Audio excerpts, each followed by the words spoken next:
All right. Okay. Well, I would like to welcome everyone to the podcast today, The Heart of Food and Beverage. And today joining me is Sam Vermeulen from Hazel's Ice Cream. Welcome, Sam. Thanks for having me. Okay. So what do we want to talk about? Ice cream. Of course we want to talk about ice cream. I love the story that you, when we were coaching and you did pitch and plate before that, I thought probably one of the coolest things about your story was that you originally had a business of flowers. And I loved pulling that together to look at something that makes people feel happy and something that makes people's tummies feel happy, right? And I love that. So maybe you could tell the audience a little bit about your past business and how it brought you to Hazel's Ice Cream. Yeah, I think it was something that we didn't realize right away. Like it was tapping into something that was a little bit more below the surface. So I was a farmer for years. And Adrian, actually my business partner, has kind of been in and out of that life with me. He was the most involved when I was at a floral farm and wholesaler in Victoria on Vancouver Island. And it was there. So working as a wholesaler, the product that we would sell to florists would go bad, I guess, long before it would actually look bad. It just wasn't able to be sold at wholesale because retailers need to have a certain number of days with those blooms. So we would be composting perfectly beautiful flowers, sometimes almost retail ready. So that always hurt my heart. So I decided to start taking those flowers to various retirement centers and hospitals, mental health facilities, brain injury clinics, and making bouquets with my ex-partner at the time. And Adrian would help with that as well. And it started growing. And we ended up incorporating it as a charity or as a nonprofit. And it was really great. I think we donated a few thousand bouquets in a year and a bit. Oh, wow. Cool. Yeah. We did workshops. We worked with local people in the facilities to facilitate days in which people could come down and do things. So workshops, in what do you mean in what sense? Workshops like to make bouquets and things, or? Oh, cool. Yeah. So we would provide the florals instead of in bouquets, but we would just process them as little sticks. And then everybody would make bouquets so they would have like a day. Oh, that's so neat. Oh, that's neat. Yeah. I think we did a couple dozen. They went great. Yeah. Oh, fun. And it was purely just to do something. You know, I've always been a bit of a self-starter, and I think working for other people, I sometimes feel like bound by the position that I'm in to execute somebody else's idea, which is what a job is. And it's funny, after being like a business owner, I'm like, kind of miss somebody telling me what to do every day. Yeah. Which is actually one of the questions I know that you asked. And we can ask that later. But yeah, so I loved that. I really enjoyed it. Adrian was actually one of our board members and helped us do it. And then COVID. We basically had two options. We could develop basically a workbook for each one of our sites and how to navigate the relationships and the processes. But it just felt hard to call on hospital and just be like, hey, how can we deliver you flowers when they're like, we don't have enough masks? You know, it was like, so it just felt like we were becoming more of a burden than a good thing, at least at that time. Yeah. And so we just ended up, we had some issues with monetizing waste. Right. Like growing something alongside of something that shouldn't exist. Right. It was not the perfect thing, but it was amazing for what it was. So yeah, we did it basically up until February or January of 2020 and closed that down. And then a few months later, I started kind of getting that itch to move on and do something different than farming. Yeah. I had always known that my dad wanted to start an ice cream company. So it was kind of serendipitous. Your dad wanted to start the ice cream company. Yeah. Well, I didn't know. As not a young man. Yeah, it's funny. He's started a few businesses in his life, and he always complains that he's trying to retire. And I'm like, you started a business with me, and you were very excited about it, and are very excited about it. But he's just funny like that. And Adrian and I run the business, like truly. Right. But he's been an amazing mentor and somebody who I truly loved doing it with him. Yeah. And starting this business, because it was originally going to be a shop, and then it became a cart, and then we were able to be out on the beach, basically in Victoria, selling ice cream in our first year. And as novelties or as pints of ice cream? Novelties. So what we are now, I'd love to say it was planned. it was never planned. So the reason why we made novelties is only because a few other ice cream sandwich companies existed in Victoria. And we needed a prepackaged product for our mobile business. So I was like, well, let's do bars. Oh, okay. Right. And then for our price point, which is $4.99 for our singles now, which is a market, accessible product. Right.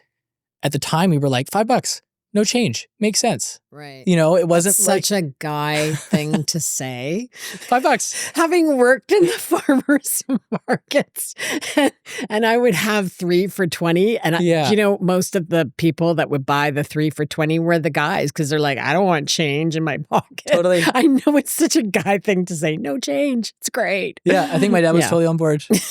Yeah, that's so funny. It's so funny, and it worked great. It was a good price point. We were something for families to do. So coming back to what you were saying, I think early on, having launched this business, I was tapping into that, right? We were this thing for families to do. They didn't know what to do because life was stressful, and they were like, well, let's go down to Hazel's. And we got on the news, right? And we were this kind of good news story, and it really helped. Can we back up a bit? Yeah. Did you have a business plan? No. I've never had one. Oh my God, no. Yeah, ever. And it's like, it's going okay. And I'm now planning 3 to 5, right? And that's a lot to do with the coaching that we've done and my ability to step out of it, right? And do those things. Yeah, maybe explain to the audience a bit, because actually that was one of the things that I noticed. So we do a program called the Lunchroom, and Sam was part of the Lunchroom. And what did that do for you then? Because now this makes sense, because I think out of all of the people in that cohort, you were the most sort of voraciously taking consuming all of the tools. And I'm like, this is amazing. But now I'm like, okay, wait a minute. He didn't have a business plan. I was in the desert without water. You're in the desert with no water. Exactly. Yeah. But whatever. Okay, that's great. That's really good to hear. But it also speaks to that. It kind of is important to have a roadmap. And so I'm glad you have it now. And also, I think it is a testament to you that you were able to do this without that, because that is really tough. It's tough. You can start something, but it's hard to kind of really kind of grow it, without that. Yeah. So good. Yeah. Good on you. So that's great. I think, and like when we first started, it was just going to be a cart, and it was just an idea. Right. But you're right. We didn't have a 5-year plan, but I've talked about it, and I've actually helped other friends who are trying to get kind of where we are, at least starting to. Yeah. And I've been reflecting more and more about all the things that we did, and we did a lot of things right. And a lot of it has to do with my dad. Yeah. Never actually stating anything flat out. He's just good at being like a kind and successful business owner, which I emulate a lot of because I look up to him a lot. Yeah. But it was little things. Like my friend was like, what's your best advice for your first year? And I was like, focus on your first year being just the execution of the idea and keeping your overhead as low as possible. And that's what we did. We were in a school kitchen paying $500 a month, working only in the evenings. Yeah. And the kitchen was my wife's work, which was great. Yeah. It was like an old, like a Legion kitchen. Wow. Like orange countertops and so food safe, but it's funny. But yeah, and then running it out of my parents' garage is where we kept the carts. Wow. And that's what we did. Our overhead was $500 a month, rain or shine. That's part of the success thing, right? Because I think that's one of the things that folks, when they're starting a business, don't understand, is that if you go into a place where the overhead is super, super high, the pressure on you is going to be enormous, right? Pressure's the right word. Like your cash flow is going to get hit big time. Yeah. And our margins have never looked better than they did in our first year. Wow. Because I think we netted 30%. Wow. Right? Just because what was there to pay for other than ice cream? That's really good. Yeah. 30 is really good. It is amazing. I wish we were 3 now. But that's also not unusual too. Like you're building something and you also have kind of a multi-market channel focus now. And so you're not the retailer anymore, right? Or maybe you're doing a bit of that. I don't know if we still do. Doing a bit of it. Helps with cash. Yeah, because it helps with cash flow. But you're giving that to someone else in order to grow, right? And so I know it's really a tough thing because it's like that, I think, for every business, right? It's like you can kind of make a go of things for a while on your own. Like even myself running a business, it's like as soon as you start hiring people, you have to grow what's coming in, right? Like you have to create more things to come in. You're not just sustaining yourself any longer, right? And so I know that's that's why I always say the emerging phase of business is the toughest. Absolutely. Right? Because you're in that place where you're building momentum. You actually haven't hit the momentum yet. You're building it. You're kind of setting the groundwork for that to happen, right? So it's really tough. And you feel the pinch of like, I used to make money. What's happening? Right? So it's challenging. Well, I mean, to my benefit, I never paid myself for the first year. So, the business looked good, but we used that money. Right. And that's, like you said, the nature of it. It's just the money stays in and keeps doing its thing. Right. Yeah, I know. But like to be able to run our business now, and Adrian and I are full-time salary. Wow. Good for you. And to be able to pay our bills and have a life. And yourselves. And ourselves. Well, that's what I mean. Pay our bills and ourselves. Yes. Like pay our bills like as individuals. Yes. Is something I'm so proud of. That you should be proud of that. Yeah.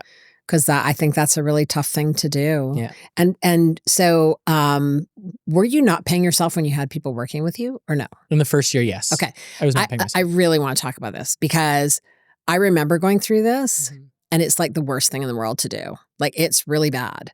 And the reason why it's really bad, so I'd love your perspective on it, because what I realized from doing that was that I got very resentful of paying people, but I wasn't able to pay myself. And because I didn't prioritize myself, then I got very resentful of the people making this income around me, which is not right. I mean, they need to be paid, but when you're in kind of that state, right, it's not great. So I'm glad that you prioritized it, but I'm just wondering if you had any kind of emotional kind of feelings around it, like, hey, I need to pay myself. Like, this is not right. Yeah. Or I think that's a super fair feeling. And I felt it in other ways. Yeah. I'll explain those, but in that first year, no. Yeah. It was purely the excitement. Seeing the bank account build was like all the bucket filling I needed. Yeah, okay. And to come back to our point about giving back, I would spend one night a week at this market called Oakland's Sunset Market. Yeah. And the rest of the week was bookkeeping and sales and whatever. Yeah. But that one night a week, I got to have a free burger because I traded it for ice cream from people who are now close friends of mine. Yeah. And I would have this burger and I would get off work early to be there, and I would sell ice cream to families and get to know people. And it really was everything I needed in terms of, preventing that resentment. Right. If I spent a couple weeks away from that market or away from the people who I was making the ice cream for, I would get so jaded.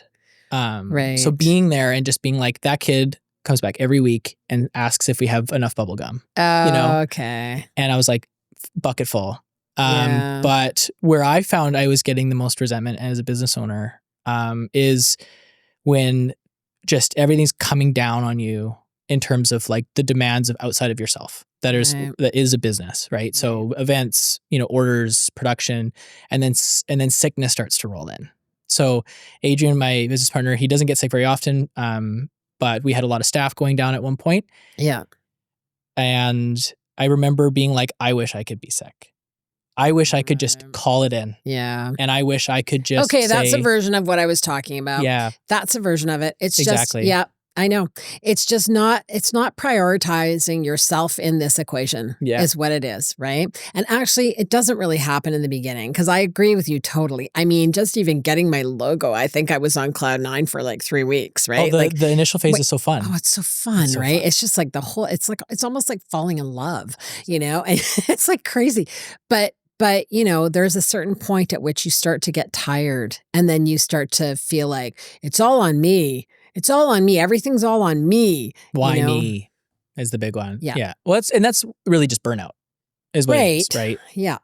So that's when I was like, okay, something needs to change. Yeah. And having Adrian come in years ago, it seems like he's been there since the beginning. We're just such good partners. Yeah. So it helps with the balancing of things, because as a business owner, and I remember that was one of the questions you sent, is the pressures and the stresses and all of these things that come along with owning a business are typically things that you can't share with anybody in your business who's the closest to it, because it's not supposed to be involved with them. And then people outside of your business don't really get it, even if they're in food or something like yourself who's very empathetic. So it's just lonely, and super lonely. Yeah. And it was the reason we did the lunchroom. It was because that was my experience. And you couldn't talk to anybody. Nobody would understand you. My family thought it was crazy. Like, why are you doing this? Like all of those things. Yeah. And that was what I longed for, was a group of like-minded people that was one of the things that came back through the feedback the strongest 100%. was people saying like, I thought it was just me that was having these challenges. Like everyone is. And there's something to that makes you feel a sense of like, oh, I'm not doing it wrong. It is just this way. It is really challenging. Yeah. It's tough. It's tough. And so, yeah, having something that, the expert thing or the tools or whatever, that's a bonus. But I think what's really important is to just have that mirroring effect of like seeing like, oh my gosh, I'm not the only one who's going through this. Like this is, all of us are. Yeah. It's just the way that it goes. Yeah. And I think it's nice. I liked the lunchroom for that because I have friends who are business owners. Yeah. But they're either like service or retail and you can share things about them, like with the general feelings, like the pressure, one of the answers to one of your questions I was going to say is the constant and like optimistic faith that you have to have in yourself, right? I think all entrepreneurs can understand that feeling of basically just like convincing yourself every day that your idea is worth pursuing. Right. And others. Yeah. That's across every industry and every board because everybody has those feelings. Am I doing the right thing? But when you get into like consumer packaged goods, you can be like, oh, this retailer is the best. Oh, this retailer is so hard to get a hold of. And you can just be like, oh, I know, and you kind of can get into all these like nitty gritty kind of like things. And then you can also talk about your successes in the same way. Hey, we were able to do this year. Hey, we're now doing this, and you can really feel that because that's something you want. We were talking earlier about the importance of sales and that interest level of getting into sales. And, oh God, I've lost my train of thought. Isn't that funny? We were talking about, why did I want to say We're this? talking about like your approach to sales and connection versus like gaslighting the customer. But what I wanted to say was that, because you were saying, oh, this will really interest you. And it's like, actually the thing that really interests me the most about business is the emotional part. Well, that's what's in this book. It's oh, good. Because that's that. So you better tell everybody what book that is that you told me to read. Super Communicators by Charles Duhigg, I believe. Okay. Yeah. So he talks a lot about building connection, which is why I think you'd like it. Yes. And that's kind of my biggest interest is around that level of connectivity and that understanding around the emotional and kind of what gets us up in the morning and what keeps us getting up day after day and doing this. And, a couple of years into coaching people, I realized it wasn't my job actually to say like, don't do this or do this.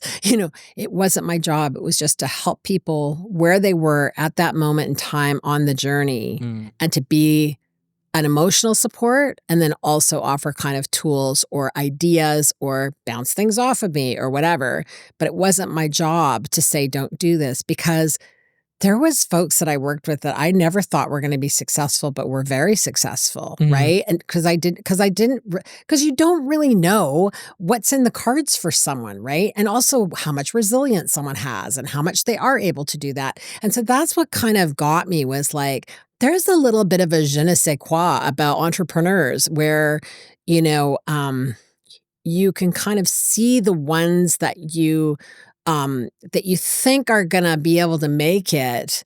And you can be wrong, like even on those, right? You can be wrong. So it's so interesting to me. So I know that there's an element to this that's really about like never giving up, being just like dogged in pursuing your sales leads, like not letting go, not ever letting go. Really just trying to, get the money you need to get to the next level, whether that's through investment or whether you can convince banks or, however that needs to go, whatever you need to do. But that it is this, it isn't just a job, and there's something beyond it that is really, I tell people a lot to watch The Last Lecture. Okay. What's that guy's name? Randy Pausch. Guy who passed away many years ago, and he did The Last Lecture at MIT, which is outgoing professors do what's called The Last Lecture, and people pay money and they come and see this person do their last lecture. Well, his was his last lecture because he was going to die. Gotcha. It's very moving. It was incredible. The number of people that watched, millions of people have watched this now, and he talked a lot about why some people are successful and some aren't. And this always stuck with me. And he said, why are there walls? Why do you think there are walls? And he said, it's to keep everyone else out. And I went, well, that's profound. But it makes sense. Yeah. It's like everybody's running at the same thing over and over and over again. And it's like, who's going to have the chutzpah? Who's going to have that resilience? Or grit. Grit. Grit's a good one. To just get up every day and keep running at this, right? Like, and just push, right? Like, look at Tara Bosch from Smart Sweets. Like, that girl worked her butt off. Totally. Just every day, every second, right? She just push. All of you guys I see in the lunchroom are push, right? Working your tails off to get where you need to get. So it's that. It's never die, right? Yeah. So it's amazing. So I'm hats off, right? Like hats off to all of you, because I think it's incredible what you're doing. Yeah, thank you. Yeah. Yeah. I think I read, coming back to books, I read a book called Grit by Angela Duckworth. Oh. And it talks about how everything that you've talked about is something that is learned. You know, it's like this kind of a thing that people talk about as something that you're born with, you know? It's like, you know, you're either gritty or you're not. Right. Or you're talented or you're not is really the thesis of the book, and talking about, you know, somebody achieving success because they're just a good painter. Right. You know, Adrian, like my business partner, he's an incredible painter now, but he's earned that through grit. Right. And it talks kind of exploring all these things of these successful people and the steps that they took to gain that grit. Right. Or the grit that they kind of expressed at each point in their life. I think one of the most impressive things I've ever seen that illustrates that is actually the Michael Jordan story. Yeah. Right? Yeah, Michael Jordan being a very not great basketball player, right? Like, you know, he said, I wasn't very good. Everybody around him said he wasn't very good. Yeah. And he got there through grit, right? Yeah. Through just hard work, grit, just dogged focus, never say never. I think that story is fantastic. I think it's one of those ones that when I watched it, I was really left with an impression of like, okay, you're not just born with this stuff, right? Yeah. You're not just born that, oh yeah, you know, you're gonna just do it. I think it's beautiful to see something like that, because it makes us all feel hopeful too, right? It makes us all feel like, oh, we haven't been given our lot in life and that's it. We can actually do something.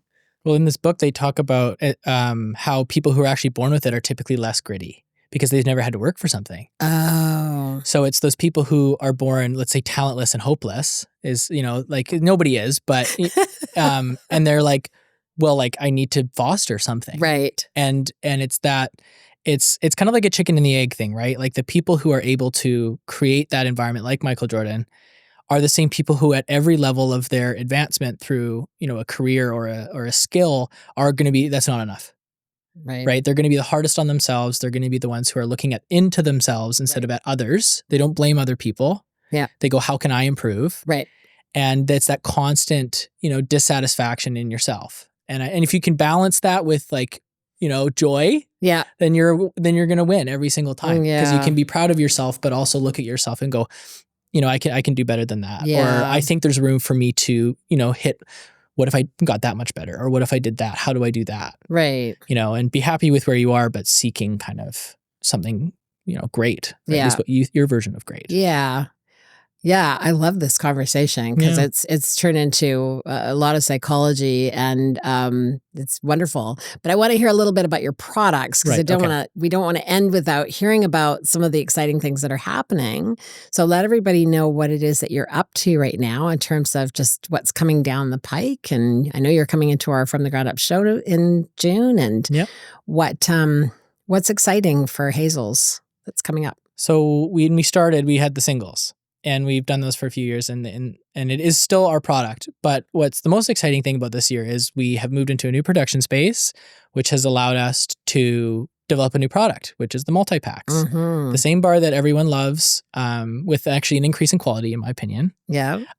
And we are now launching that to the market, and the reception has been fantastic. Excellent. It's more bars in a really, really good looking pack. And it is like, it's a great price, and it's just kind of that I think that thing that I would have put on the roadmap of my 5-year plan. Yeah. But we got there.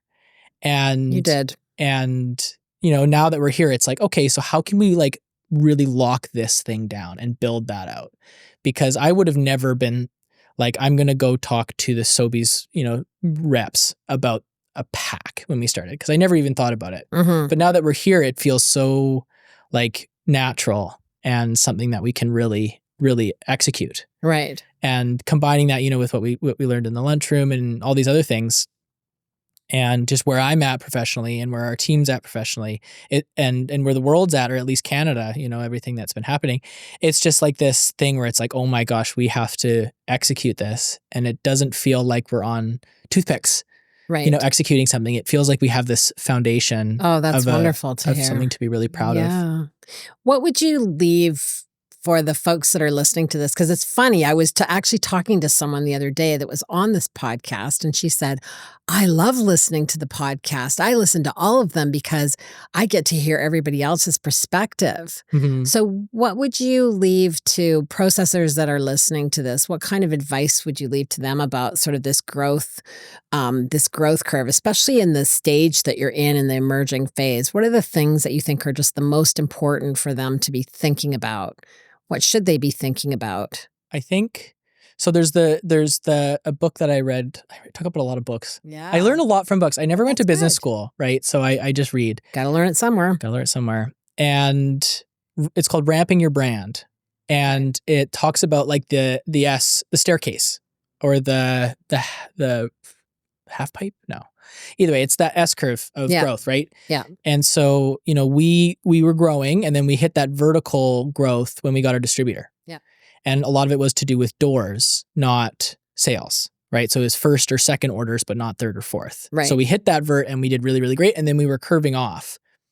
And then the packs have sent us back up, right? So watching kind of the trend of your sales, mm-hmm. and asking yourself, when you start to see that growth leveling off to, less than 50% per year, right. especially in these early years, because you need to be hitting 50% growth, truly, or at least trying to, mm-hmm.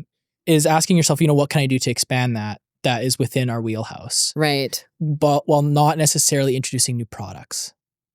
Because I feel like every time sales start to curve off, somebody goes, okay, well, we're going to do, I wanted to do pints, right? And I ran down the pint path. And my dad and Adrian were just like, don't you dare. They let me entertain the idea. They let me price it out. They let me, and they were like, and so then I doubled down on our bars and did the multi-pack. And it was the best decision that we've made as a team, right? And it was and then now we're back on that ramp. Right. So I think watching your sales and wanting that growth, but not achieving growth through purely doors or introducing new products. I totally agree with you, because the effort that it takes to get new distribution is significant. Yeah, and then supporting and that. The effort that it takes to actually build existing customer sales is much less and much more important, in my opinion. Yeah. Right? So. Oh, when we launched the packs, I called we're in every single store that we were in last year with the packs. Wow. And a lot of them have swapped them out because it's just a better format for a lot of larger kind of mid-set mm-hmm. level grocery. But it's as simple as, I call... They'll sell more, though. Oh, yeah. They're going to sell more. And, well, we could get into the quantitativeness of it all, but it is a better product in certain ways. And it's less seasonal. So it's my mm-hmm. my no plan drive for paying bills 12 months a year. Right. Because that's why we got into wholesale. I was like... Yeah. No plan, cart's doing great. Oh my God, it's August. What am I going to do? Right. And we got approached by a store in Victoria that was like, hey, can we sell these in the store? And I was like, boom, sales in the winter. At least let us pay for the $500 a month in the kitchen. Right. And people can get our bars when we're not on the road. And I feel like that's kind of what has led to our growth, is like this like drive to sustain ourselves and continue doing what we're doing. Yeah. But at the whole time we're listening to people, we're listening to our customers. Every single demo we ever did, people go, "When are these in packs? Are they just singles?" Right. And just is such a powerful word. Like coming back to our psychology thing, like just is like, you have to listen to that word everywhere, mm-hmm, because people use it in so many weird ways. And I try not to use it at all because it's quite diminishing. Yeah. Right. So just singles is like, everyone wants packs by just saying that, just saying that. And so it's something we listen to and listen to our customers all along the way. So yeah, It's good, but it's also good what you did because from a sales perspective, it's actually really smart to launch an individual product to get trial. Yeah. Because sometimes people don't want to spend a whole pile of money. I've seen a company where they launched a huge family pack size before they launched the small, and they're no longer here. Totally. They're gone because, it's a stretch to get someone to pay a lot of money for something that they've never tried before. So literally the way you did this was absolutely perfect. Totally planned. Totally. Absolutely not planned. But okay. Yeah. I could talk to you all day. That was a wonderful conversation. Even some of it that didn't get captured. At the beginning, yeah. At That the was some good stuff. beginning, it did too bad because we were just having this incredible conversation. But thank you, Sam, so much for being on the podcast. And I'm sure we'll bring you back again because it sounds like we've got more than one conversation in us to have. I'm like itching to go, but I know, yeah. So I would love to come back. Yeah. Thanks so much for being here. Anytime. Okay.